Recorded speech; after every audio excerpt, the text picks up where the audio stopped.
అందరికీ నమస్కారం. ఈరోజు నేను ఉప్మా చేస్తున్నాను. ఒక బౌల్ పెట్టుకొని ఆయిల్ వేసుకొని పల్లీలు వేయించి పక్కకు పెట్టుకోవాలి. అందులోనే ఆవాలు, జీలకర్ర,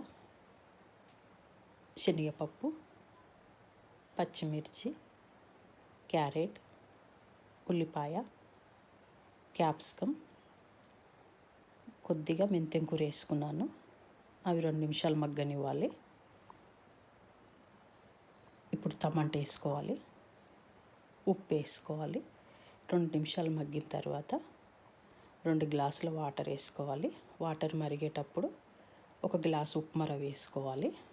ఒక చేత్తో కలుపుతూ ఒక చేత్తో వేసుకోవాలి.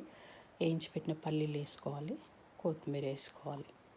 నా ఛానల్ లైక్ చేయండి, షేర్ చేయండి, సబ్స్క్రైబ్ చేసుకోండి.